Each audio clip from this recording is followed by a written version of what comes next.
sadri wa yassir li amri wahlul 'uqdatam min lisani yafqahu qawli. Amma ba'du.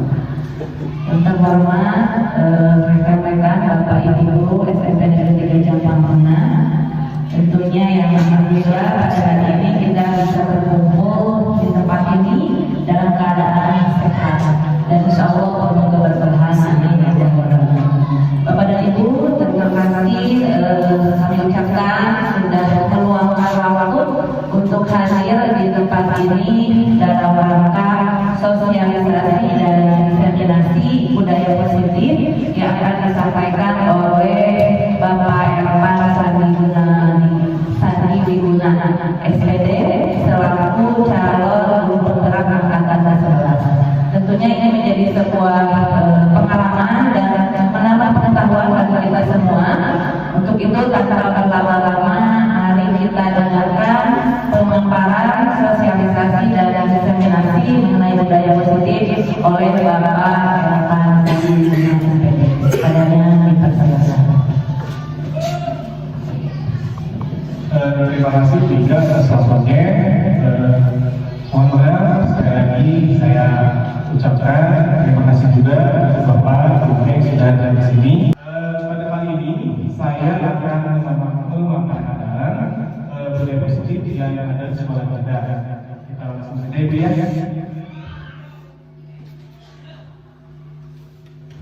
Kita perkenalan dulu ya. Di sebelah paling kanan itu ada fasilitator saya. Dia sebelah tadi paling kiri ada Bapak Iman Rahman, ini sebagai direktur praktik, dan saya sendiri yang di tengah Ervan Sandi Wiguna, CGP Angkatan 11. Selanjutnya penyebaran pemahaman kepada rekan guru tentang budaya positif di sekolah lingkungan kita khususnya. Tapi sebelum kita lanjutkan pembahasannya, kita ada speaking dulu ini Bapak yang mudah-mudahan jangan sampai kita tegang dan kita harus harus konsentrasi dalam pembelajaran yang akan kita laksanakan hari ini. Oke, clue yang pertama ya, dengarkan ucapan saya, bukan dengarkan saya. Oke, sekali lagi, clue yang pertama, dengarkan ucapan saya, bukan dengarkan saya. Oke, siap? Kita mulai. Oke. Coba mana hidung. Oke. Coba mana bibir. Coba tangan. Oke, alhamdulillah ya sudah konsentrasinya sudah ada. Ya terima kasih untuk kita semua. Oke. Clue yang kedua. Clue yang kedua apa? Jawablah ketika mendengar kata. Oke, kita contohkan. Apakah kita sudah makan? Dengan apa makan itu? Oke. Tidak. Bu Lide sama Pak Yoni kayaknya tidak konsentrasi ya. Oke, jadi yang dulunya jawablah ketika mendengar kata kita. Ya, semua. Oke. Apakah kita sudah mandi hari ini? Sudah. Oke. Menggunakan sabun tidak? Alhamdulillah, konsentrasinya sudah mulai ada ya. Terima kasih untuk kita semua. Kita lanjutkan. Sebelah saja. Seorang guru yang baik harus memiliki kemampuan dalam mewujudkan budaya positif di sekolah. Budaya positif tersebut dapat dijalankan dengan menerapkan konsep-konsep inti seperti yang pertama, disiplin positif, motivasi. Yang kedua, perilaku manusia. Yang ketiga, keyakinan sekolah atau kelas. Yang keempat, kebutuhan dasar manusia. Yang kelima, proses kontrol restitusi, dan yang selanjutnya yang ketiga restitusi. Ya, jadi kita sekolah harus menerapkan ini Bu. Ya, jadi kalau misalkan kita tidak tahu, mungkin saya insyaallah bisa menjelaskan sedikit demi sedikit tentang apa itu disiplin, tentang apa itu perilaku, tentang apa itu keyakinan dalam sekolah kelas, kebutuhan dasar manusia, fungsi kontrolnya, yang segitiga khususnya. Di sini juga ada CJP yang sudah melaksanakan sebelumnya. Oke, selanjutnya budaya positif. Kembali lagi dulu. Menurut ibu bapak asal budaya positif itu?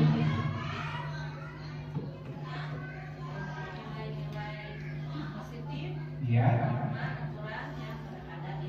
Oke, terima kasih Bu Ika. Ada yang lain? Oke, bagus Pak Uja. Selanjutnya adalah, oke, kita bahas saja. Budaya positif merupakan pewujudan dari nilai-nilai atau keyakinan universal yang diterapkan di sekolah.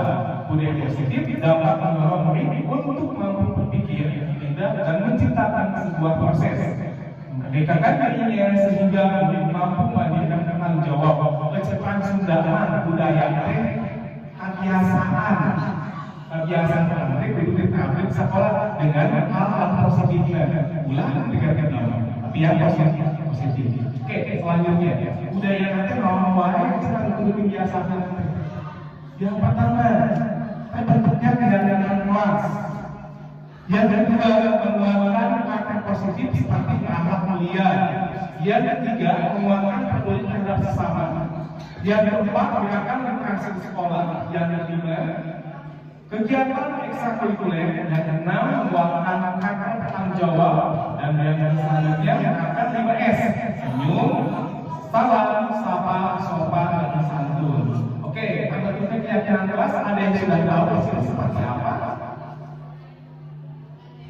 Sudah ada yang sudah tahu, ada yang belum. Oke, jadi kita membuat keyakinan kelas Bapak itu tidak langsung itu ada tahapannya. Ya, jadi besok kita membuat keyakinan kelas ya. Nanti kita beli dari online itu juga tidak apa-apa, asalkan sudah kita tentu awalnya dasarnya dulu. Ya, keyakinan kelasnya nanti kita akan bahas. Selanjutnya, menguatkan keyakinan seperti akhlak mulia. Kita menerapkan, jadi ada pepatah bilang, guru kencing berdiri, murid. Iya, jadi guru jadi seperti itu. Ya, oke. Selanjutnya, menguatkan peduli terhadap sesama. Jadi kita menerapkan kepada anak itu harus empati, peduli terhadap sesama manusia.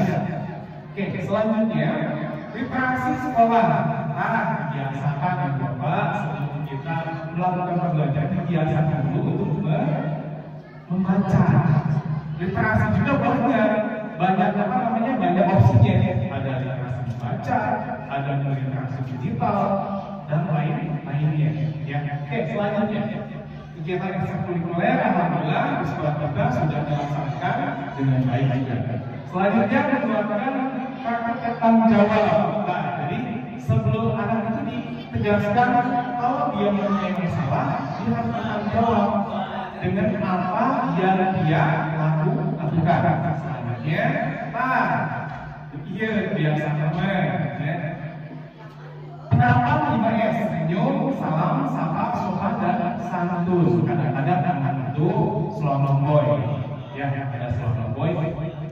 Pas masuk kelas ada anak yang udah assalamualaikum dulu biasanya. Nah, kita terapkan di sekolah kita di sini. Ya, mudah-mudahan anaknya menjadi anak yang bisa menjadikan budaya positif di sekolah. Selanjutnya, disiplin positif. Beda arti antara budaya positif dan disiplin positif. Coba apa sih Bapak Ibu disiplin positif itu? Ada yang tahu? Oh, jangan. Aku balik nanya ya, so, mangga silakan. Beda konteksnya budaya positif sama disiplin positif. Bika.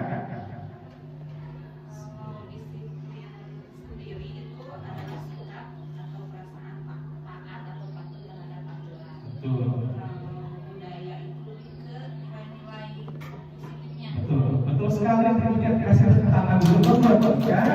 Oke. Terima kasih. Oke, lanjutkan. Disiplin positif merupakan suatu cara penerapan disiplin yang mengajarkan anak bertanggung jawab dan menumbuhkan kesadaran diri berdasarkan nilai-nilai kebijakan. Jadi anak itu disuruh bertanggung jawab dari misalkan apa yang sudah diajarkannya sesuai dengan nilai-nilai kebijakannya. Selanjutnya, disiplin positif lebih ke arah disiplin diri yang dapat mengontrol diri, dapat melakukan segala tindakan. Selanjutnya, disiplin diri yang dapat memahami dan menyadari dirasakan motivasi internal, bukan akibat paksaan pujian atau hukuman. Jadi disiplin itu kita terapkan istilah itu. Jadi harus disiplin itu harus mengeluarkan ya agar anak itu bertanggung jawab dengan aturan yang ada di sekolah maupun di luar sekolah. Oke, selanjutnya. Mungkin ini kita sudah paham ya, sudah tahu 6 karakter profil pelajar Pancasila. Coba apa saja Ibu bisa dibacakan? Ada janjinya, betul ada janjinya. Bertakwa pada Tuhan yang esa dan berakhlak mulia, berkebinekaan global, gotong royong mandiri, kreatif dan bernalar kritis. Wih, hebat banget nih. Kita kasih tepuk tangan dulu dong. Alhamdulillah sudah hafal di sini ya. Yang pertama ada iman pertama kepada Tuhan yang Maha Esa dan Maha Mulia. Yang kedua, berkebinekaan global, royong, kreatif, kritis dan mandiri. Jadi anak itu harus kita bimbing seperti karakternya seperti yang ada di depan ya. Oke, kita lanjutkan. Motivasi perilaku manusia. Oke, motivasi perilaku manusia. Apa sih itu? Yang pertama ada tiga motivasi. Yang pertama itu untuk menghindari ketidaknyamanan atau hukuman. Ya, yang pertama menghindari ketidaknyamanan atau hukuman. Yang kedua untuk mendapatkan imbalan atau penghargaan dari orang lain. Dan yang ketiga untuk menjadi orang yang mereka inginkan dan menghargai diri sendiri dengan nilai-nilai yang mereka percaya. Oke, kita bahas yang satu dulu. Untuk menghindari ketidaknyamanan atau hukuman. Maksudnya seperti apa sih? Ketiga, motivasi perilaku manusia untuk menghindari ketidaknyamanan atau hukuman. Ya, hukum tidak mau, disangsi kita mau, tapi melakukan pelanggaran dia mau. Jadi seperti itu. Itulah manusia. Tapi misalkan kalau dia melakukan pelanggaran, kemudian kita kita bentak atau misalkan kita melakukan seperti amarah, pasti nggak mau balik ya. Balik dari manusia itu salah satunya ingin dihargai. Yang keduanya mendapatkan imbalan penghargaan kali biasanya orang Indonesia bukan Indonesia saja atau itu mereka. Namun sudah mengerjakan sesuatu pasti ingin mendapatkan imbalan pastinya.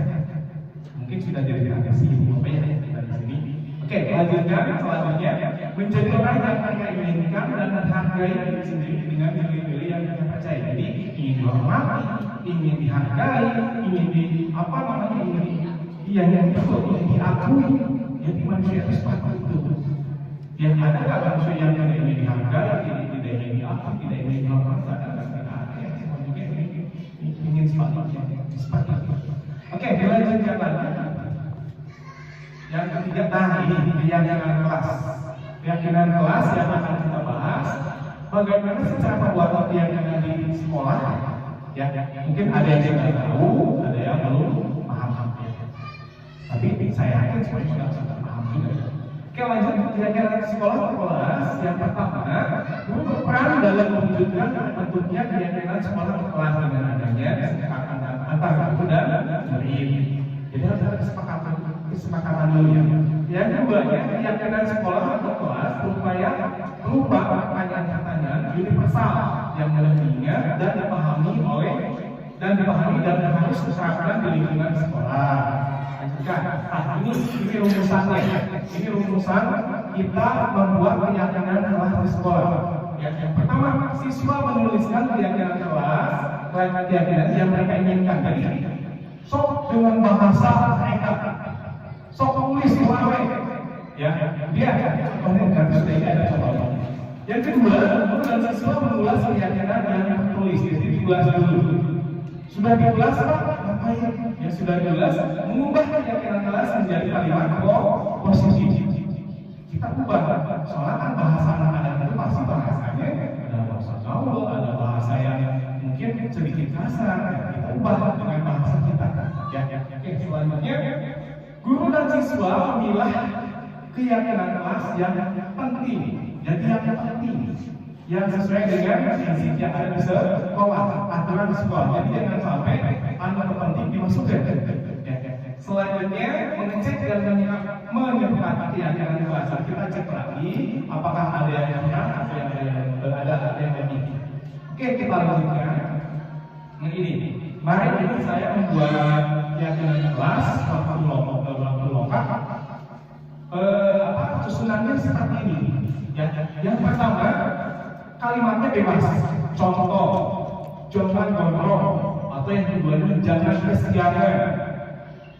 Anaknya tertulis seperti itu. Yang kedua, kalimat positifnya, rambutnya harus pendek dan rapi. Kemudian yang kedua, datang tepat waktu. Selanjutnya, kita gunakan kalimat positif di situ. Yang sama kita, apakah jangan gondrong, rambutnya pendek dan rapi itu masuk ke apa? Nilainya masih disiplin. Selanjutnya yang kedua, jangan kesiangan, datang tepat waktu. Nilainya apa? Nilai positifnya, kata-kata positifnya tanggung jawab. Jadi seperti itu. Lanjutkan di sebelah sana ada tugas guru dan murid. Tuliskan ibu di kelas B ada tugas itu seperti apa, tugas muridnya seperti apa. Jadi kalau ada kesalahan suatu saat nanti kita berikan ke anak tersebut, masih ingat nggak sama keyakinan kelas yang sudah kita buat di sekolah? Masih seperti itu. Apa sih keyakinan kelasnya? Iya, dibalikin. Jadi kita kalau ada anak ada teman, kita balikin aja, balikannya lewat keyakinan kelas. Oke, di situ ada rumusan, kita dengan rumusan Y gitu ya. Tapi mungkin nanti lah saya bakalan share ya rumusannya. Dan di situ ada ayat. Oke, nggak apa-apa bisa dikontrol. Ya, jadi itu ada hilaf atau itu, nah udah dekat-dekat yang Oke, nanti saya bakalan share ya di grup kita apa sih selanjutnya.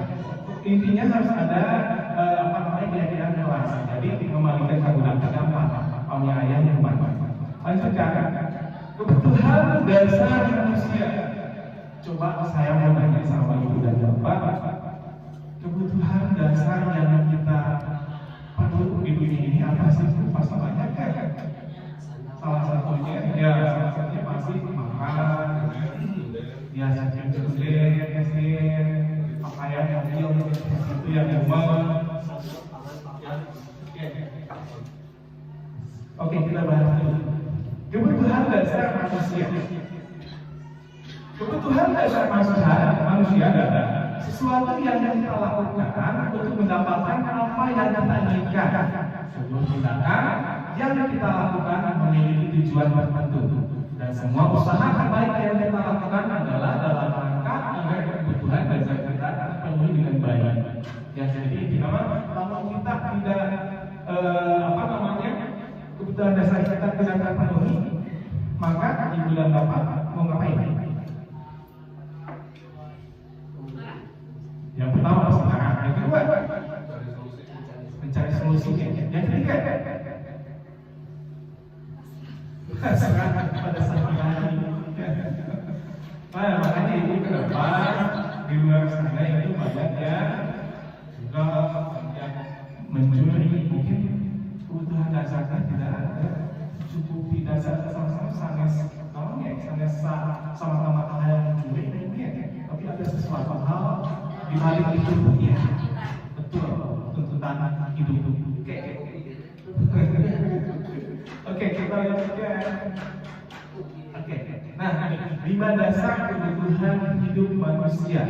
Yang pertama masih percuma kita kasih sayang, keleluasaan, kebebasan, kesenangan kalau kita tidak hidup. Yang pertama, bertahan dulu hidup. Ya, bertahan dulu hidup. Dengan apa Pak? Kesehatan, kita punya kesehatan, punya rumah juga, punya pakaian dan lain-lainnya. Selanjutnya, kasih sayang dan rasa diterima. Ibu di sini kasih sayang masih ya sama suaminya. Alhamdulillah. Oke. Nggak apa-apa biar suatu saat pasti Allah bakalan mudah-mudahan sudah. Oke, kasih sayang dan rasa terima, kebutuhan untuk menerima kasih sayang, kebutuhan akan hubungan dan koneksi sosial. Selanjutnya, penguasaan menjadi keren, menjadi terampil, diakui, didengarkan, memiliki rasa harga diri. Selanjutnya, kebebasan itu mandirian, otonom, kemudian memiliki pilihan dan mampu mengendalikan arah hidup. Jadi kita sebiasanya kalau misalnya kita sudah sumpah, ya pengen bebas gitu ya, kadang-kadang ya pengen melakukan hal-hal yang di luar nalar gitu. Seperti ngapain? Mungkin apa ya? Ini main keluar, mungkin kita gitu ya. Oke, selanjutnya ada kesenangan. Kita juga pasti perlu hiburan. Ya, ada sumpah. Inti nama itu ya hiburan manusia. Ya hiburan. Ya holiday. Ya kalau misalnya coba lagi. Ibu bapak hajawe kepada Allah. Kumaha. Betul. Pasti butuh hiburannya. Makanya biar ada stres ngapain? Nyanyi juga. Kemudian tawa-tawa bahagia. Manusia itu semuanya pikir bahagia. Oke, kita lanjutkan. Posisi kontrol restitusi. Apa sih restitusi itu?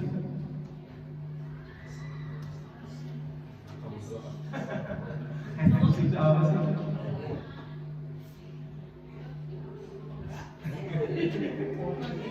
Nah ini nih biasanya restitusi ini berkaitan dengan siswa. Oke, kita lanjutkan. 5 posisi kontrol seorang guru. Yang pertama sebagai pembuku, yang kedua sebagai teman, yang ketiga sebagai pembuat rasa bersalah, yang selanjutnya pemantau dan selanjutnya manajer. Ini yang saya suka dari halaman ini, dari topik ini yang saya sukai. Oke, Bapak, saya mau nanya sama Ibu sama Bapak. Ibu di sini ada di posisi mana?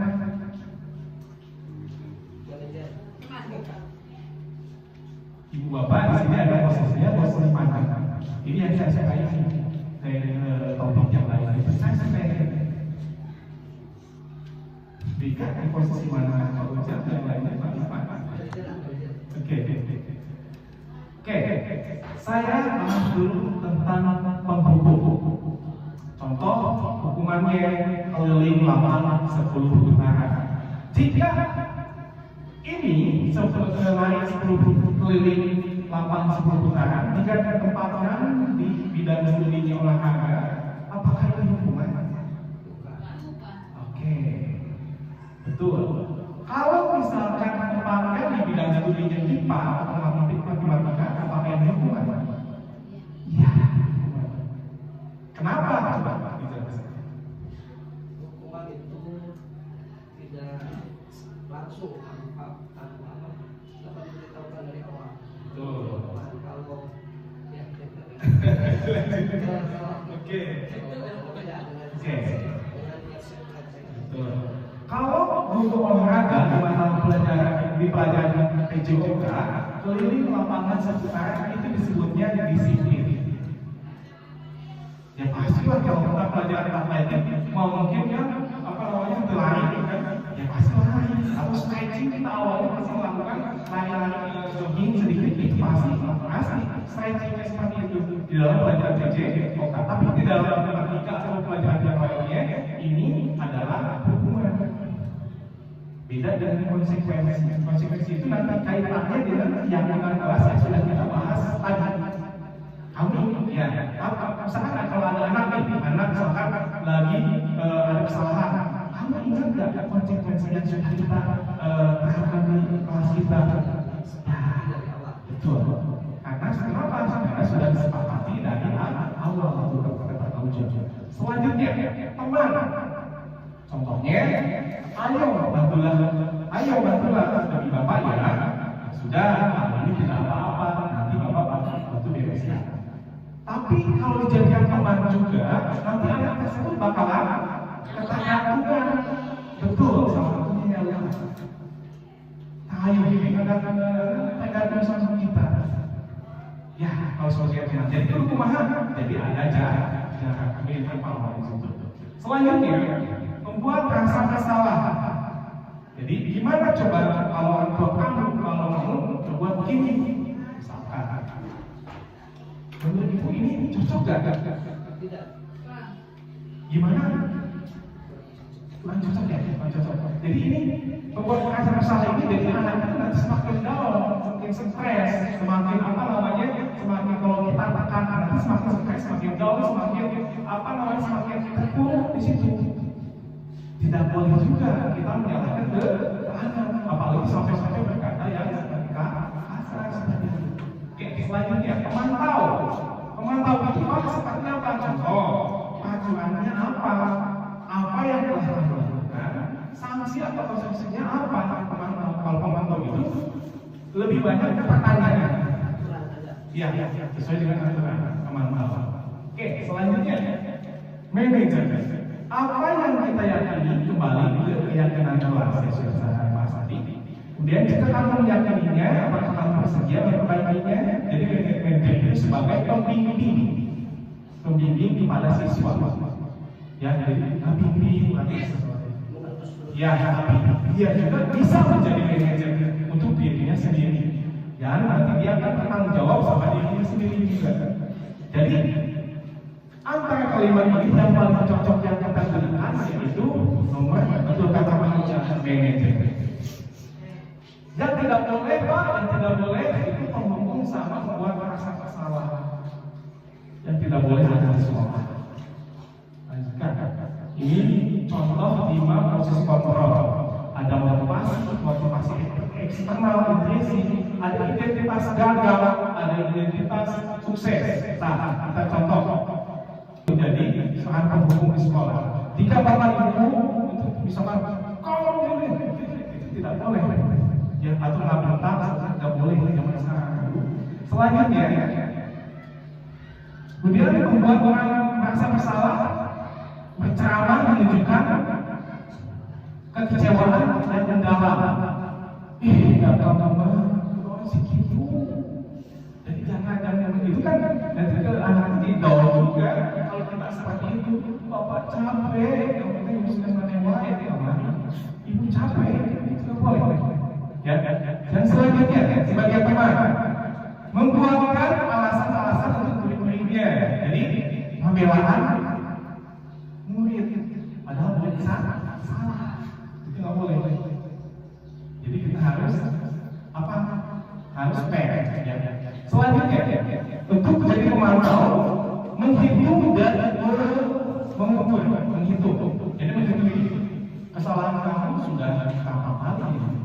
Selanjutnya, mengukur juga kamu ini kesalahannya sudah apa, misalkan seperti itu. Atau kamu kesalahannya jangan dimulai lagi ya.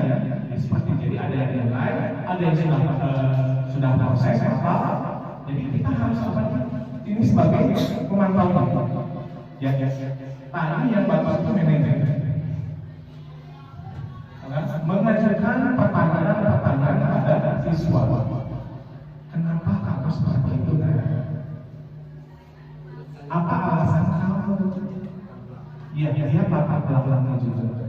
Dia apakah contoh ini? Kunaon sih si Ahmad kosong ini terlambat sekolah?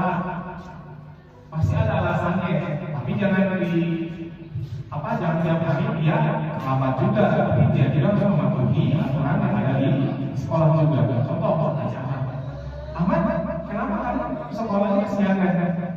Saya tidak punya motor, Pak. Oh, berarti pertama kali kita pasang wajah. Oke, jangan diulangi lagi ya. Yang kedua, itu terus? Ibu bapak harus seperti itu terus. Ayo, kasih akan ya. Jadi tidak boleh, jadi harus ada solusinya di situ. Solusinya apa? Solusinya kita kasih pertanyaan, bisakah kamu bangun lebih pagi agar Anda terlambat pada sekolah? Nah, itu seperti itu. Jadi harus ada kebijaksanaan juga dari kitanya, harus ada apa motivasi buat menyemangatkan anak bahwa anak jangan sampai kesiangan. Oke, lanjutkan. Nanti hasilnya jika yang kedua, guru berkata, kalau kamu tidak melakukannya saya akan hukum oleh hukum tadi. Saya akan PPW, saya akan ajar. Gak mungkin kan? Oke, untuk si pembuat pesan salah berkata, kamu sudah mengecewakan ibu dan bapak ya? Itu tidak boleh juga. Oke, selanjutnya untuk teman, lakukanlah untuk bapak ibu. Ya sudah, nanti bapak ibu bantu bereskan.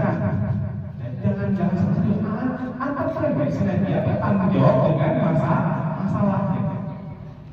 Kalau misalkan kita bantu terus, nanti dia tergantung. Selanjutnya, si pemantau ngomong apa peraturannya, apa konsekuensinya.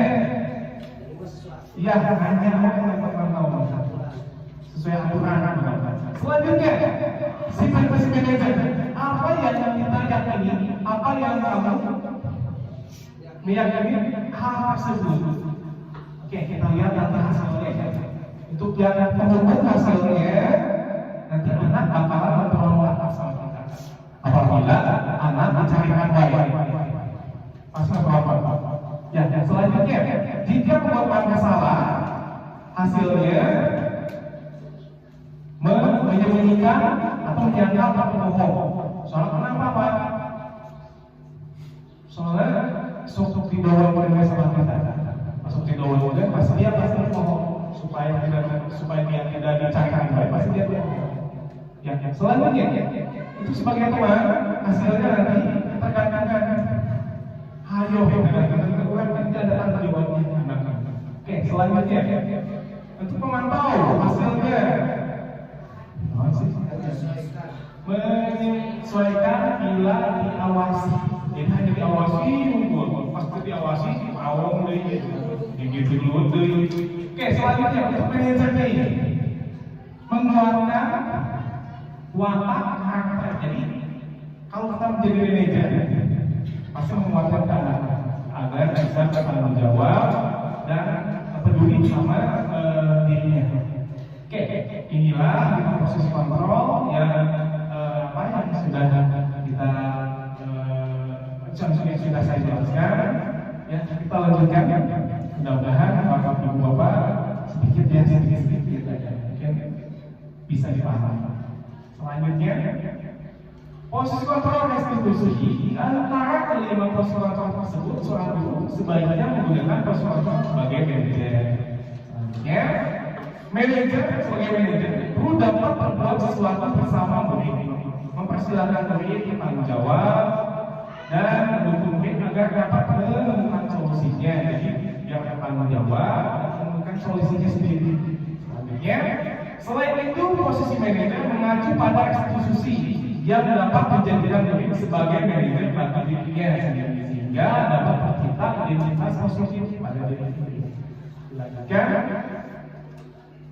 Nah, ini satu lagi ya, mudah-mudahan tidak bosan. Segitiga restitusi. Apa sih segitiga restitusi itu? Ada yang sudah tahu mungkin di sini? Segitiga untuk pertama menstabilkan, kemudian mencari solusi itu dan segitiga ada salah. Ya. Oke, terima kasih Pak Ojal jawabannya. Oke, langsung saja. Segitiga restitusi merupakan salah satu cara memperbaiki diri untuk mewujudkan disiplin diri. Segitiga restitusi adalah proses menciptakan kondisi bagi diri untuk memperbaiki kesalahannya sehingga karakter mereka lebih kedua, ketiga kembali kepada kelompoknya. Suatu proses dialog yang dijalankan oleh guru agar dapat menghasilkan murid yang mandiri dan bertanggung jawab. Kita lanjutkan. Ini segitiga tahapan dalam segitiga diskusi. Yang pertama, menstabilkan identitas.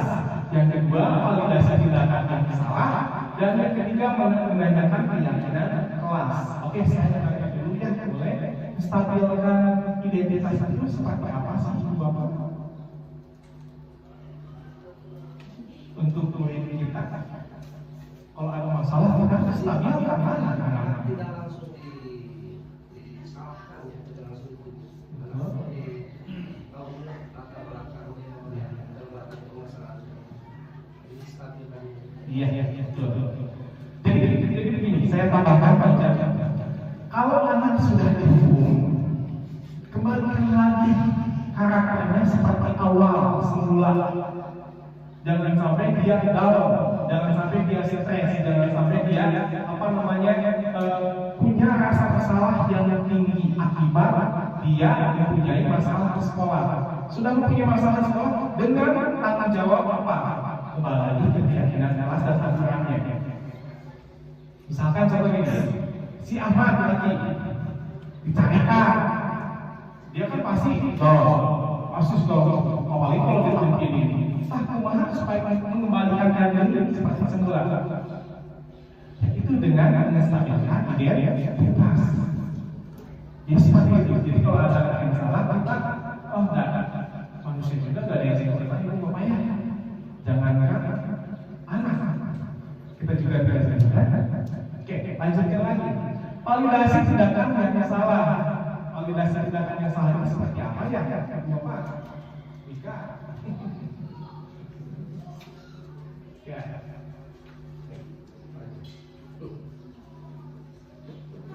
Ada yang mau menjawab?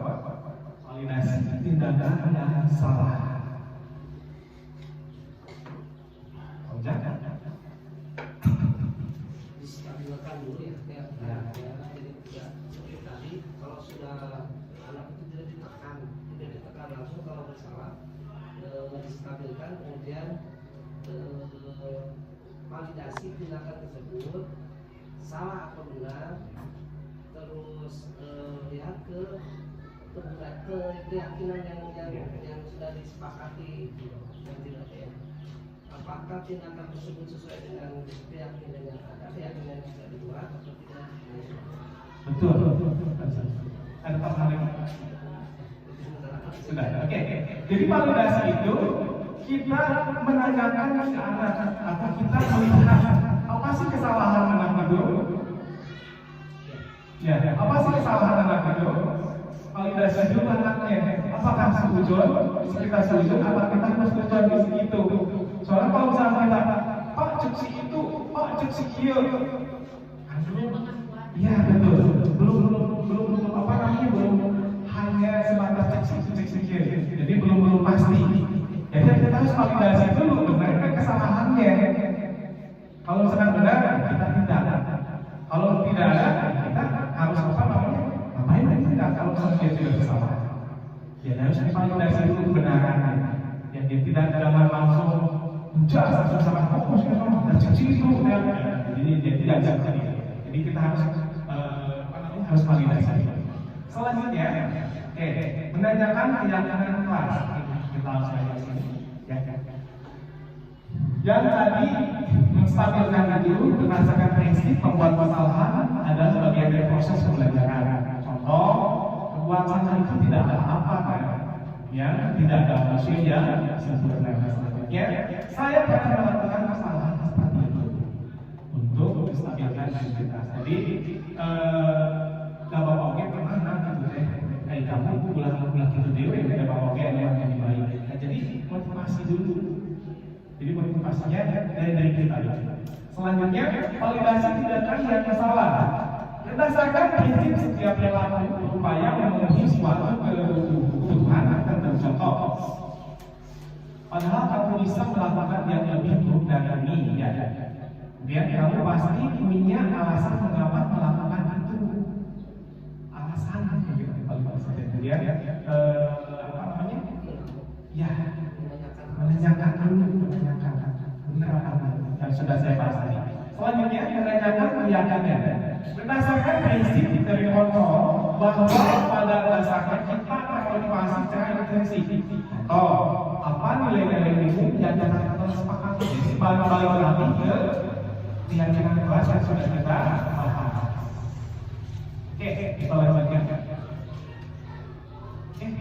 Ada penutup dari saya. Penutupnya, dalam penerapan kompetisi positif, hendaknya guru memiliki standar kepribadian profesional dan sosial yang baik, di mana guru mampu merefleksikan dirinya dalam proses kontrol saat ini, bagaimana perjalanan dirinya sebagai kelompok atau manajer yang menuntut murid-muridnya menjadi insan yang mandiri, merdeka, dan bertanggung jawab. Ini untuk standar nasional pendidikan seperti ini. Ya. Selanjutnya, terima kasih. Terima kasih untuk semuanya. Oke, mungkin di sini ada tempat baliknya. Silakan buat ujian.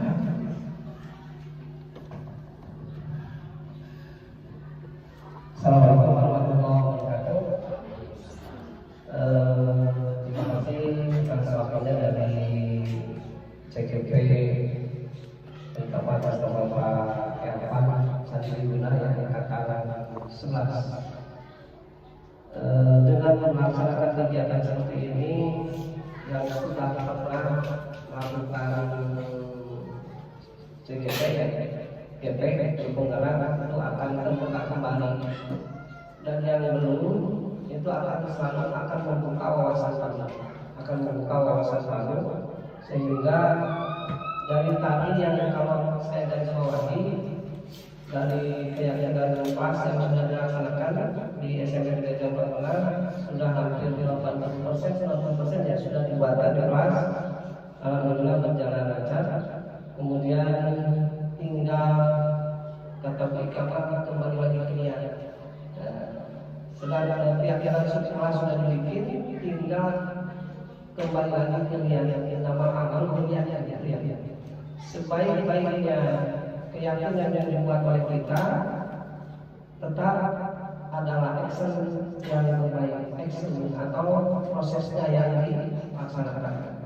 Nah, dari pembelajaran yang disampaikan oleh Pak Ervan itu sangat menarik sekali, sangat memotivasi bagi kami untuk berbuat lebih baik lagi, sehingga peserta didik kita akan terfokus peserta didik, sehingga satu tadi tidak terjadi lagi hukuman, yang kedua tidak menjatuhkan anak sehingga anak semakin down, kemudian tidak terlalu berbuat seperti teman, kemudian yang terakhir terpaku dalam memantau, sehingga membuat kita sebagai manajer itu akan bertanya latar belakang terjadi permasalahan di peserta didik, sehingga ketika tahu permasalahan peserta didik latar belakangnya, kita akan mencari solusi terbaik, sehingga anak akan menjadi semakin yakin terhadap dirinya, akan menjadi nyaman, aman di sekolah ini, nyaman, aman, dan menyenangkan di sekolah. Kemudian itu sudah sangat baik sekali motivasi Pak Ervan yang menyampaikan kepada kami. Semoga semakin bermanfaat bagi kami dan akan bermanfaat bagi peserta didik. Sekian, terima kasih atas waktunya. Assalamualaikum warahmatullahi wabarakatuh. Tepuk tangan dulu untuk Pak Ervan.